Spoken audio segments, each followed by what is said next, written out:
Saúdos, irmãos, com a paz do Senhor, amém? Vamos iniciar nossa aula, vamos orar. Senhor, nosso Deus e nosso Pai, nós queremos te agradecer por estarmos mais uma vez reunidos na tua presença, Deus, para estudarmos a tua palavra. Deus, eu quero te pedir que o teu Espírito Santo esteja conosco, nos conduzindo, nos dando sabedoria, nos capacitando, meu Pai, nos fortalecendo, nos enchendo, Deus, da tua unção, da tua graça, repreendendo em nome de Jesus tudo aquilo que vem para nos atrapalhar, para tirar a nossa atenção, Deus, para impedir, meu Pai, o nosso amadurecimento e o nosso crescimento espiritual. Que o Senhor venha abençoar as nossas vidas, repreendendo todo desânimo, Deus, toda frieza, meu Pai, toda enfermidade, toda seta, todo dardo inflamado do maligno, que o Senhor vai repreendendo e lançando por terra, em nome de Jesus, Senhor. É isso que nós pedimos e te agradecemos em nome de Jesus. Amém? O título da lição de hoje é o avivamento da igreja. Nós vamos fazer a leitura que está no livro de Atos, capítulo 2, do versículo 1 ao 13, que diz assim: Cumprindo-se o dia de Pentecostes, estavam todos reunidos no mesmo lugar, e de repente veio do céu um som, como de um vento veemente e impetuoso, e encheu toda a casa em que estavam assentados. E foram vistas por eles línguas repartidas, como de fogo, as quais pousaram sobre cada um deles, e todos foram cheios do Espírito Santo e começaram a falar em outras línguas, conforme o Espírito Santo lhes concedia que falassem. E em Jerusalém estavam habitando judeus, varões religiosos de todas as nações que estão debaixo do céu. E correndo aquela voz, ajuntou-se uma multidão e estava confusa, porque cada um os ouvia falar na sua própria língua. E todos pasmavam e se maravilhavam, dizendo uns aos outros: Pois que não são galileus todos esses homens que estão falando? Como, pois, os ouvimos cada um na nossa própria língua em que estamos nascidos? Partos e medos, elamitas, e os que habitam na Mesopotâmia, e Judéia, e Capadócia, e Ponto, e Ásia, e Frígia, e Panfilha, Egito, e partes da Líbia, junto a Cirene, e forasteiros romanos, tanto judeus como prosélitos, e cretenses e árabes, todos os temos ouvido em nossas próprias línguas falar das grandezas de Deus. E todos se maravilhavam e estavam suspensos diante, dizendo uns para os outros: Que quer dizer isto?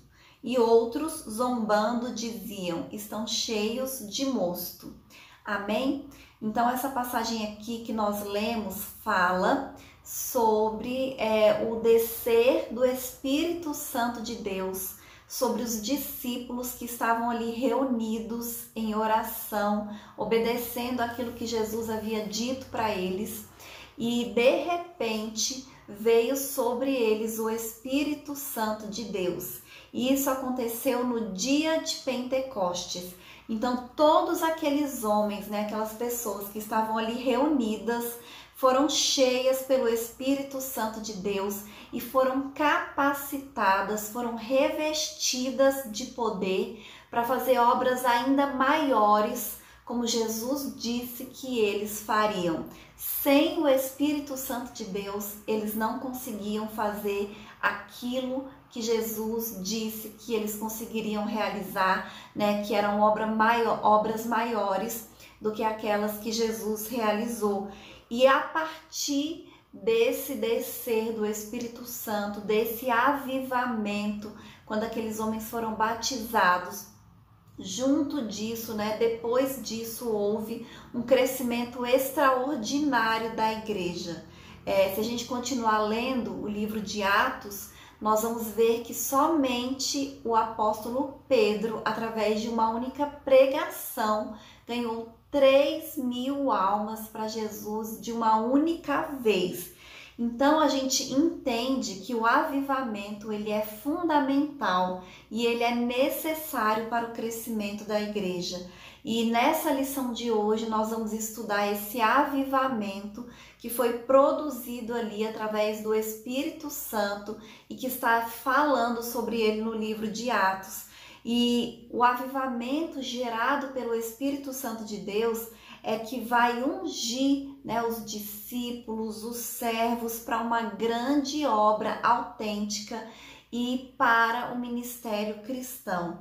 Nós não podemos viver uma atividade ministerial genuína se não for através do Espírito Santo de Deus, porque do contrário, a carne acaba tomando conta da vida da pessoa e aí ele começa a ter valores opostos àqueles que são pregados no Evangelho, aqueles que estão na Palavra de Deus, aqueles que estão na Bíblia. Então, para a igreja ela ser vitoriosa, ela precisa viver sob a direção do Espírito Santo de Deus. Ela precisa dos dons espirituais e ela precisa em tudo glorificar a Cristo. E no começo da igreja, logo no início da igreja, aqueles homens, eles eram avivados.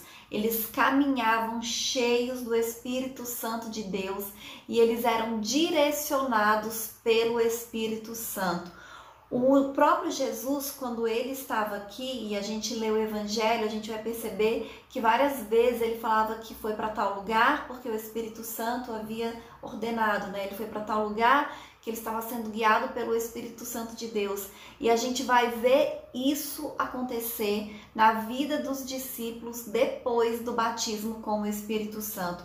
Eles começam a ser guiados e conduzidos pelo Espírito Santo em tudo aquilo que eles iam realizar. Amém?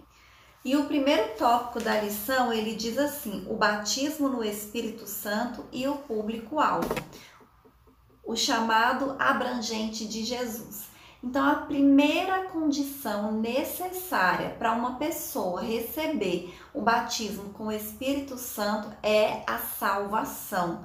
É necessário que haja um arrependimento de pecados, é necessário que a pessoa creia no Evangelho, porque sem arrependimento e sem fé não há salvação. A segunda condição é obedecer a Deus, porque o nosso arrependimento e a nossa fé em Deus, ela deve apresentar frutos. E o fruto é a obediência. Você vai obedecer aquilo que o Senhor determina, que o Espírito Santo determina. E a terceira condição é santificar-se. Então, nós precisamos ser separados, porque sem santificação ninguém verá a Deus. E ela antecede essa experiência do batismo com o Espírito Santo de Deus. Até porque o batismo também ele representa um avivamento na vida do crente. E nós temos estudado desde a primeira lição nesse trimestre que um avivamento é necessário o quê? Arrependimento de pecados, quebrantamento, acreditar, confessar, buscar. Então, tudo isso é necessário para que nós possamos receber o batismo do Espírito Santo. Amém? O próximo subitem, ele fala sobre a promessa é para todos os salvos. Os primeiros que receberam essa manifestação sobrenatural do Espírito Santo de Deus foram os discípulos que já eram salvos e estavam reunidos no cenáculo para perseverar em oração, assim como Jesus Cristo havia dito que eles tinham que fazer. E aí, como nós lemos, de repente veio o Espírito Santo de Deus. De repente, o Espírito Santo foi derramado sobre a vida daquelas pessoas que estavam reunidos ali naquela casa. E no final do segundo capítulo de Atos, o apóstolo Pedro afirma que a promessa diz respeito a vós, a vossos filhos e a todos os que estão longe, a tantos quanto Deus, nosso Senhor, chamar. Está lá em Atos, capítulo 2, versículo 39. Então aqui, Pedro, ele já deixa isso bem claro, de que o batismo com o Espírito Santo de Deus é para todos aqueles que crerem, não apenas para aqueles homens daquela época, porque ele diz assim, ó, os filhos, os que estão longe e para todos os que Deus chamar. Amém? Então, o batismo com o Espírito Santo de Deus, ele tem uma abrangência atemporal e permanente. É uma promessa para os salvos de todas as épocas, culturas e geografia. O próximo subitem fala sobre o engano dos cessacionistas. Então, o que é o cessacionismo? É uma corrente teológica que afirma que os dons espirituais, eles cessaram na vida da igreja. Que segundo essa corrente teológica, o batismo com o Espírito Santo de Deus e os dons são apenas para os crentes do início da igreja, apenas para aqueles ali do primeiro século. E aí eles acabam tendo que fazer assim muita invenção para poder confirmar essa teoria deles, essa teologia deles. E existem outros que já dizem que o batismo com o Espírito Santo é a própria conversão. Então, primeiramente, de acordo com o Novo Testamento, nós sabemos que essas duas versões estão erradas. Tanto os dos cessacionistas, porque como nós acabamos de ler, o próprio apóstolo Pedro disse que era para todos aqueles que crerem, e Jesus Cristo também falou isso, amém? E falar também que a partir do momento que você é salvo, você é batizado com o Espírito Santo de Deus, também não está correto. Por quê? Os discípulos, os apóstolos, eles eram salvos, mas eles só foram batizados pelo Espírito Santo de Deus no dia de Pentecostes. A gente vai ver também, continuando lendo o Novo Testamento, em algumas ocasiões, os apóstolos, Paulo, ele encontrava pessoas que já haviam aceitado a Cristo, inclusive já tinham sido batizadas nas águas, mas elas nem haviam ainda ouvido falar do batismo com o Espírito Santo de Deus. Então, a salvação, o fato de você aceitar a Cristo, não quer dizer que automaticamente você já foi batizado com o Espírito Santo. Você recebe o Espírito Santo, ele habita em você, mas batismo, como nós vimos aqui, é você ser revestido de poder, é você ser cheio, é você transbordar, é você ser pleno do Espírito Santo de Deus. A gente viu o que aconteceu na vida dos apóstolos depois que eles foram batizados. Eles se tornaram ousados, corajosos. A mensagem do evangelho que eles pregavam era com mais autoridade e o próprio Espírito Santo convencia um número cada vez maior de pessoas. Eles receberam dons espirituais, além de falar em outras línguas, como dons de sinais, maravilhas, curas. Então, coisas incríveis aconteceram através dos discípulos após eles receberem o batismo com o Espírito Santo de Deus. Amém? O próximo tópico, ele fala sobre o dinamismo da igreja apostólica. O primeiro subitem fala assim: a igreja nasce avivada. Do ponto de vista histórico, a igreja passou a existir no dia de Pentecostes. E isso aconteceu, isso ocorreu sob a atuação direta do Espírito Santo de Deus. Então a igreja ela já nasceu avivada, foi um avivamento que ocasionou o nascimento da igreja. E assim como o tabernáculo de Moisés, quando ele foi consagrado a Deus, ele foi cheio pela glória de Deus, assim como o templo de Salomão também, na sua inauguração, foi cheio pela glória de Deus, a igreja foi consagrada pela descida do Espírito Santo, ou seja, também foi cheia da glória de Deus. Ali, no dia de Pentecostes, o Senhor da igreja iniciou o maior avivamento da história humana. porque diferente, né, do que aconteceu das outras vezes, agora todos que estavam ali reunidos, orando, buscando, eles foram cheios pelo Espírito Santo de Deus. Foi algo diferente do que tinha acontecido de outras vezes, algo que nunca tinha acontecido antes. E a partir daquele momento ali, a gente sabe que foi algo que se tornou possível, né, para todos aqueles que crerem em Jesus Cristo. Amém? O próximo subitem fala sobre a igreja depois do Pentecostes. Então, como eu disse, depois desse dia de Pentecostes, onde o Espírito Santo de Deus desceu sobre os discípulos, os sinais do poder de Deus nos Atos dos Apóstolos, eles podem ser resumidos em conversões e batismo, porque a maior coisa que aconteceu foi o crescimento da igreja, a quantidade de pessoas que se converteram, que entregaram a sua vida a Jesus, que aceitaram o Evangelho de Deus. Amém? Então, tudo isso foi fruto desse avivamento espiritual em Jerusalém. Após o Pentecostes, a igreja apostólica, ela pregava na autoridade do nome de Jesus, na unção do poder do Espírito Santo de Deus.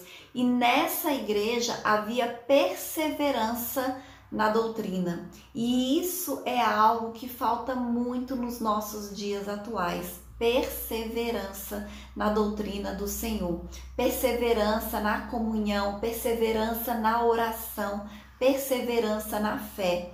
E havia também muitos sinais e maravilhas. Além disso, também tinha um cuidado, né, que os irmãos tinham com aqueles que eram carentes, com aqueles que eram necessitados. Então, o avivamento espiritual na igreja apostólica revela um profundo compromisso em duas esferas. A esfera espiritual, marcado pela palavra e pela oração, porque a gente via isso, pregação da palavra. Não era apenas a realização de milagres. Eles pregavam a palavra, eles ensinavam o evangelho, eles oravam, e também a esfera social, através de suprir a carência. A gente observa como eles cuidavam, né? E lá fala especialmente dos órfãos e das viúvas, né? Então, daqueles que eram necessitados, que eram mais carentes naquela época. Tinha esse cuidado da igreja com essa comunidade, né, com essas pessoas. E o próximo tópico, ele fala sobre um ministério ungido para os dias atuais. O primeiro subitem fala assim, na unção do Espírito Santo. Então, a pregação cristã, ela deve ser acompanhada de poder, sinais e maravilhas. A palavra de Deus, ela deve gerar transformação, ela deve fazer essas coisas grandiosas que a Bíblia diz, né, que a Bíblia nos ensina. E esses sinais, eles podem ser manifestos por meio de salvação de vidas para Jesus, expulsão de demônios, imposição de mãos sobre enfermos para eles serem curados, como Jesus declarou. Então, um ministério avivado, ungido pelo Espírito Santo é indispensável à missão da igreja nesses dias de hoje. E o outro tópico, ele fala assim, autenticado por Deus. Um ministério ungido, ele não se desenvolve apenas por intermédio de instrumentos formais, através de estudos, teologia, essas coisas, que essas palavras até difíceis, que às vezes a gente nem sabe o significado, né, como hermenêutica, exegéticos, homiléticos, tudo isso é importante. É importante nós termos esse conhecimento, nós termos todos esses instrumentos, mas não é suficiente. Não basta você ter conhecimento, é necessário que você tenha a aprovação de Deus. É importante que tenha unção, que tenha o Espírito Santo de Deus. É preciso que Deus aprove o trabalho do obreiro. Então foi assim que aconteceu em Marcos, quando Jesus autenticou a pregação dos discípulos. Lá em Marcos capítulo 16, versículo 20, diz assim: confirmando a palavra com sinais que se seguiam. Então, o modelo de pregação do Novo Testamento é uma mensagem confirmada pelos sinais e prodígios de Deus. Amém? E o próximo subitem fala que deve glorificar a Cristo. O ministério ungido pelo Espírito Santo de Deus, ele glorifica a Cristo e não o homem. Então não é por acaso que o nosso Senhor, ele declarou que a missão do Espírito Santo é glorificá-lo. Toda a mensagem do Evangelho e toda a atividade sob a direção do Espírito Santo de Deus, elas devem glorificar a Cristo. Aos Coríntios, o apóstolo Paulo ensina que quer comais, quer bebais ou façais outra coisa qualquer, fazei tudo para a glória de Deus. Está lá em 1 Coríntios, capítulo 10, versículo 31. Então, a vida do obreiro, ela deve glorificar a Deus, deve glorificar a Cristo. Toda a glória sempre deve ser para Deus e nunca para o homem. Amém? Então, quando você vê alguém que está se enaltecendo, que está querendo aparecer mais do que o próprio Cristo, a gente percebe que tem alguma coisa errada com a vida desse pregador, com a vida dessa pessoa, com a vida desse obreiro. Por quê? Porque a mensagem do Evangelho sempre deve glorificar a Cristo e não ao homem. Amém? E eu vou ler a conclusão que diz assim: a Igreja Apostólica nasceu sob o avivamento do Pentecostes, debaixo do glorioso batismo no Espírito Santo. Ao longo de sua história, aprendemos que a razão do seu êxito não foi o conhecimento humano de seus pregadores, membros e congregados. O que fez toda a diferença no ministério da Igreja Apostólica foi a unção do Espírito Santo sobre a Igreja. Não podemos deixar a chama apagar. A unção do Espírito Santo continua disponível para hoje. Amém? Nós sabemos que os discípulos, eles passaram um período ali de aproximadamente 3 anos juntos com Jesus Cristo. E enquanto eles estavam ali sendo treinados por Jesus, eles aprenderam muitas coisas. E lendo os evangelhos, a gente sabe também que muitas coisas eles nem entenderam e que muitas coisas eles não conseguiam fazer, apesar de eles já apresentarem, né, já terem esses sinais, maravilhas e prodígios, né, nas obras que eles realizavam. A gente sabe que coisas ainda eles não conseguiam fazer com relação mesmo à pregação, ao convencimento. E a gente percebe nitidamente a diferença na vida de cada um dos discípulos após eles serem batizados, eles serem cheios pelo Espírito Santo de Deus.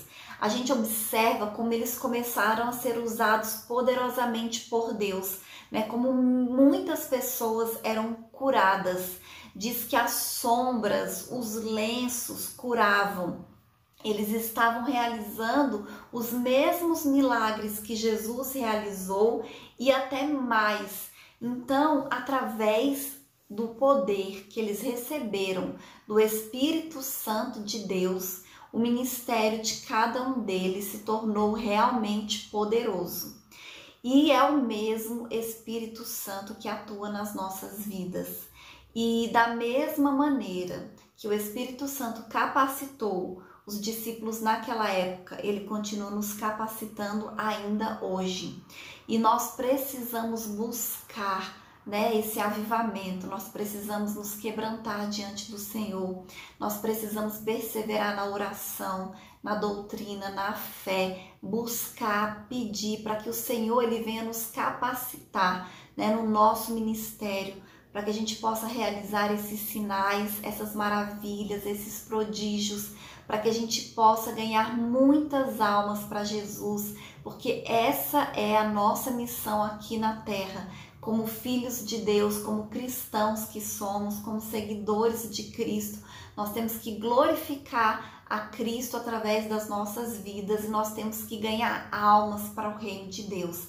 Essa é a nossa missão. Amém? E essa é a lição de hoje e até a próxima aula em nome de Jesus.